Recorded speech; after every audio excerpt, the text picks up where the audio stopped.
হাদিসে পাওয়া যায় বনি ইসরাইলের একজন বদমাশ ছিল, বদমাশ, যে নিজেকে নিজে মানুষ ভাবতো না, বলতো আমার চেয়ে কুকুর উত্তম, আর নিজেকে নিজে বলতো আমি কুকুর ইনসান। কেননা তার কর্ম এরকম ছিল যে প্রতিদিন সে ব্যভিচারের পিছনে, জিনার পিছনে বর্তমান টাকায় 50 থেকে 60 লক্ষ টাকা খরচ করত। আল্লাহ তাকে টাকার পাহাড় দিছিলেন। তো একদিন এক মেয়েকে ধরে নিয়ে আসছে, কামরায় ঢুকায়া দিয়া বলছে আমি প্রস্তুতি নিয়ে আসতেছি।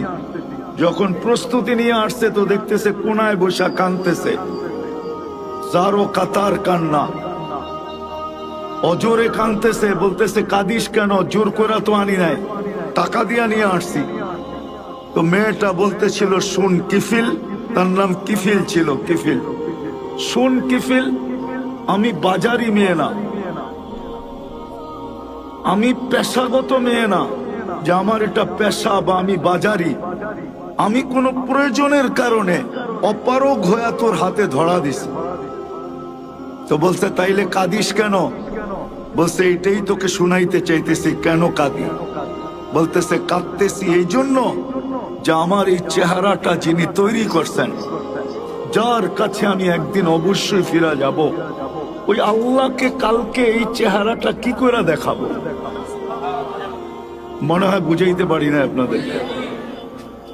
বলতে দেরি, কিফিলের দিল ফেরা যেতে দেরি হয় না।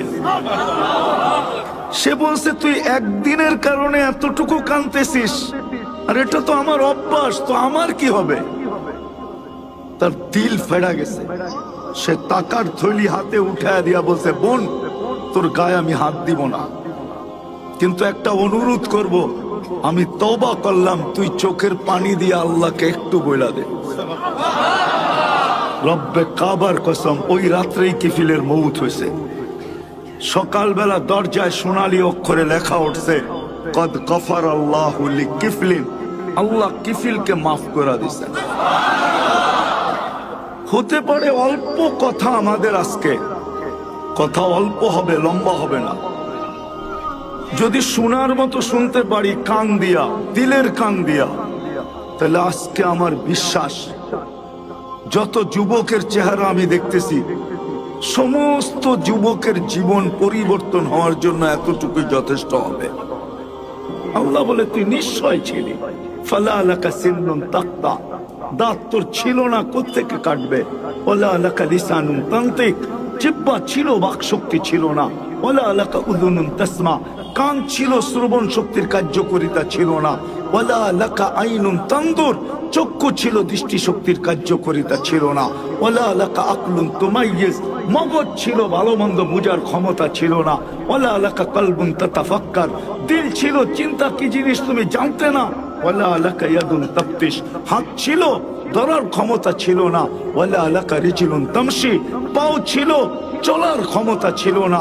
কুনতা সাগীরা, বড় ছোটই ছিলা। কুনতা যায়ীফা, বড় দুর্বলই ছিলা। কুনতা জাহিলা, বড় অজ্ঞই ছিলা। তারপরে জিজ্ঞাসা করে আলাইসা কাযালিক, এরকম কি ছিল না? না ছিলাম না। কে সাজাইছে?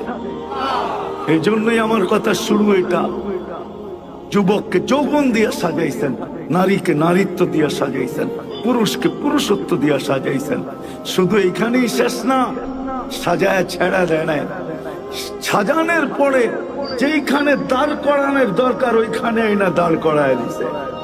যেইখানে দাঁড় করাইলে ভাগ্য খুলবে, শুধু সাজায় জঙ্গলে ছেড়া দেয় নাই।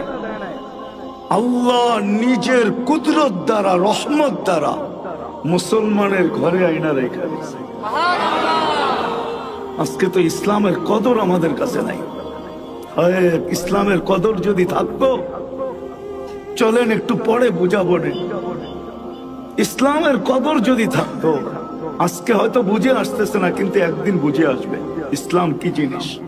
আজকে যুবক বোঝে না, আজকে মুসলমান বোঝে না ইসলাম কি জিনিস। একদিন বুঝবে, সত্য বুঝবে। শুধু মুসলমান বুঝবে না, সমগ্র জগৎ বুঝবে, সারা দুনিয়ার মানুষ বুঝবে যে ইসলাম কি জিনিস। সারা দুনিয়ার মানুষ যেদিন আল্লাহ হুকুম দিবে যে কাগজে মুসলমান ছিল তাকেও বাহির করো।